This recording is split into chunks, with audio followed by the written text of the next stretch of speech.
Hello, everyone. My name is Mike Moran. I'm the author of the Believers superhero novel trilogy series. This is book one. We're going to start reading chapter seven.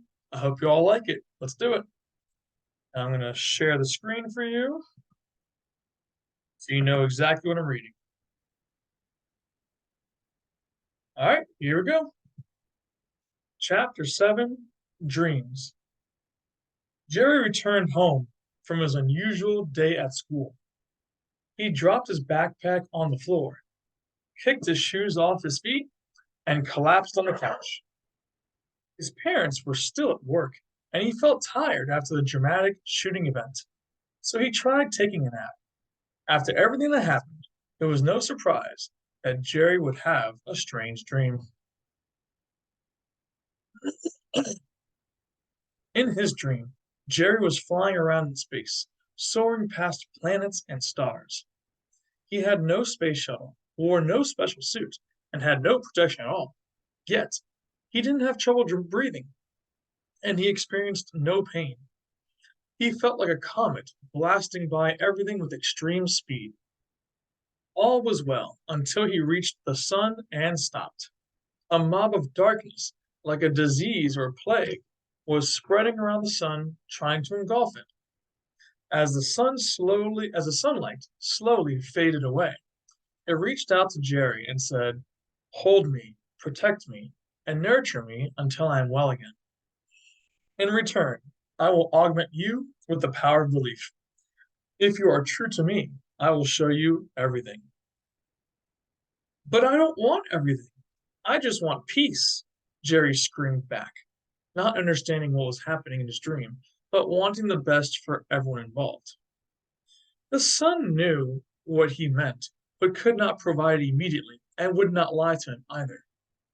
The sunlight brightened and responded, "Then peace you shall receive in the end." The light touched Jerry, enveloped his body, and then he awoke to someone calling his name. "Jerry, Jerry, open up! I know you're in there. Hurry up!" Jerry sat up for a moment, trying to process what his dream was about. He knew for sure it had something to do with his powers, but a girl's voice continued yelling outside the door. It was Cynthia, and she sounded frantic. Jerry decided his thoughts had to wait, and stood up. He walked over, opened the door, and found Cynthia waiting impatiently, looking mad as a hornet. She immediately blurted out, "I can't believe you didn't tell me. I can't believe you didn't call me." "Sorry," Jerry replied. "I had a crazy day and thought you were at school." "Are you serious?" Cynthia asked while shaking her head. Sometimes Jerry was oblivious to even the most obvious things, like how a gun shooting would affect the rest of the school. When she realized Jerry was clueless, she stepped up to his face and said, "Jerry, the school canceled classes, and you're on TV." "What? You're kidding me." "No, I'm not. I'll show you." Cynthia walked into the house, grabbed Jerry's hand, and pulled him to the couch. She turned on the TV, and there he was, all over the news. Jerry's picture was on TV, and a female news reporter was giving a full explanation of his connection to the shooting event at school. Jerry Miller was just a regular college student until he tried out for the track team. He broke records and made history that day, but not everyone was happy about it. An enraged father took a gun to school the next day and shot a professor and student. Then he held a classroom hostage until Jerry Miller arrived to save the day. He yelled at the gunman, and his gun exploded. Police claimed that it was pure coincidence, explaining how guns tend to misfire or explode if they become damaged or aren't cleaned and maintained properly. However, students remember the event much differently. "It was crazy! His scream made the gun explode!" a young man exclaimed. "He raised his hand and boom, the guy flew backward!" Another young man yelled excitedly. "It was like a bomb blew up in the guy's hand," a young woman replied with disbelief. I don't understand exactly what happened, but I do know one thing. Jerry saved our lives, a young woman said earnestly.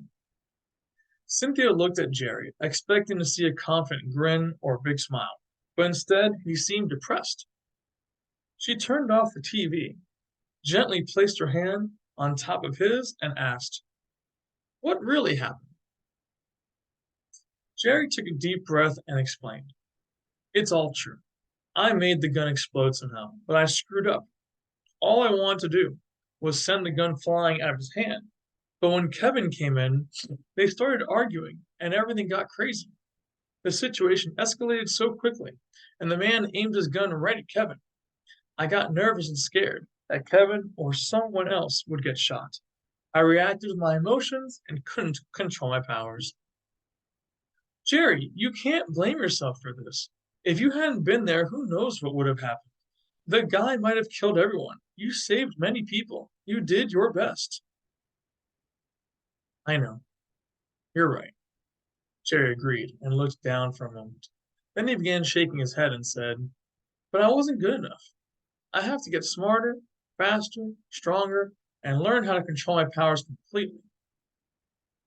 Okay, Cynthia said, pausing herself because she was worried about Jerry and not sure if she wanted to hear the next part. Then she asked the essential question: "How are you going to do that?" "I've got to start training full time. I can't ignore my powers any longer, which means I'm going to." When she heard the words full time, Cynthia knew exactly what he was going to say next and interrupted him. "Jerry, you can't fix everything right now. I know how you feel, but you've already done a lot today. Take a breather." Feeling the tension rising, Jerry calmed down and said, "Okay, okay. What do you want to do?" "We don't have to do anything. Just lie down and relax." Jerry followed her lead. He had a lot on his mind, but figured they could talk about it later. He trusted Cynthia and lay down on the couch, resting his head on her lap. She started humming softly and gliding her fingers through his hair. This was not the first time Jerry struggled with his powers. He never understood why he had them, never understood his purpose. He tried living a normal life, but he always knew better. His dreams were a constant reminder of a future he could not escape. What happened today was inevitable. Still thinking about his strange dream, Jerry mumbled bits and pieces about it to Cynthia as he gently fell asleep. Feeling closer to Jerry than ever before, she looked down at him and thought to herself, "There's no one else like you, not anywhere in the world. I know everything is about to change for you, but don't lose yourself. Jerry, always remember who you are and where you come from. No matter what happens, I'll always be by your side." Cynthia soon fell asleep too.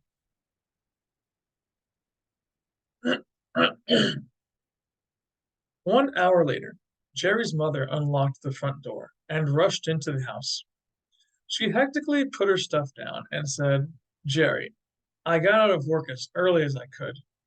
Jerry and Cynthia were both waking up from their nap on the couch when Mrs. Miller came over and hugged them both. "Jerry, thank goodness you're all right.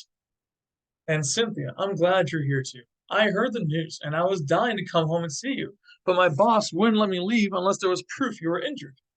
I called the police station and Captain Grimes assured me you were safe. He also told me how great you were, that you stopped a criminal and saved lives. I'm so proud of you." "Thanks, Mom," Jerry replied. Mrs. Miller began opening kitchen cabinets and said, "I'm cooking dinner for all of us. Would you both like to help? I want to make sure dinner is ready by the time your father gets home, Jerry. When we sit down to eat, I'm sure he'll want to hear all about your heroic adventure." Jerry and Cynthia agreed to help. Mrs. Miller gave them a grocery list, and they went to the store to pick up the necessary goods for dinner. Mrs. Miller took a quick shower and cleaned the kitchen while they were gone. When they returned home, the three of them worked together to create a feast. Cynthia had fun and bonded with Mrs. Miller. Jerry, however, felt extremely nervous all afternoon.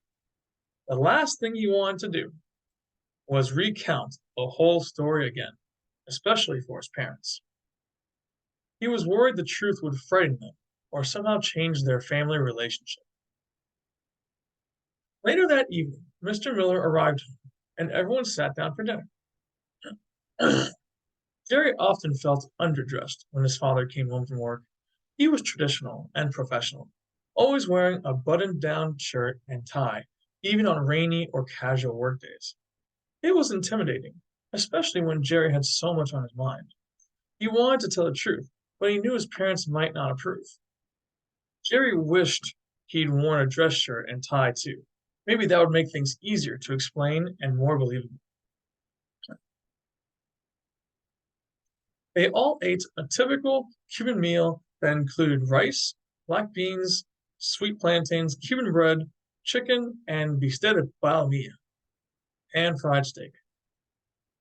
It was Jerry's favorite, and Mrs. Miller made sure to marinate the meat in garlic, lime juice, salt, and pepper to give it a juicy, tender taste. Jerry enjoyed his meal and ate slowly, taking his time to think things over. He figured he would do his best to avoid the topic of his heroic adventure, or give a short summary at best. Cynthia knew Jerry was worried, so she sat close to him at the dinner table to be supportive. Jerry sat quietly for a while, listening to his parents talk, hoping they would not ask him any questions. Mrs. Miller, however, kept eyeing Jerry and trying to goad him into starting a conversation. Knowing that his mother would soon embarrass him, Jerry decided to speak up. So, Dad, how was your day? Not bad. Nothing compared to what you went through, Mr. Miller replied. Jerry shook his head and said, it wasn't that bad. Mr. Miller gulped down a mouthful of food and said, what, you don't want to talk about it? Your school day sounded pretty adventurous according to your mother. Yeah, well, I'm happy it's all over with, Jerry said in an unconvincing way. That doesn't sound like you at all, Jerry. I thought you'd be more excited about your day and that you'd tell us about it. Um, I guess it's just been a long day. Mr. Miller stopped eating, looked at Jerry, and said, I've known you your whole life, son. I can tell when you've got something on your mind. Jerry sighed and said, okay, I just hope you guys don't get angry at me. Mrs. Miller chimed in. You know we wouldn't be angry with you, especially after today. You saved people's lives. You're a hero. That's what I need to talk with you about. Mom, Dad, I want to be a real hero, which means I might have to quit college. Mr. Miller froze. A surge of emotions and thoughts flashed across his mind, and he did not know what to say first, but he certainly was not happy. Mrs. Miller knew what her husband was thinking. He was a hard-working man with several college degrees. He believed in education and viewed this hero idea as a pipe dream. She carefully tried to change the conversation, but Mr. Miller screamed out, no, you will finish college. This is one of the most important events of your life. But, Dad, you saw the news. You heard what happened, Jerry exclaimed. It was a great moment, and I'm proud of you, but it will not change your whole life, Mr. Miller quickly rebutted. It already has. I finally understand my purpose in life.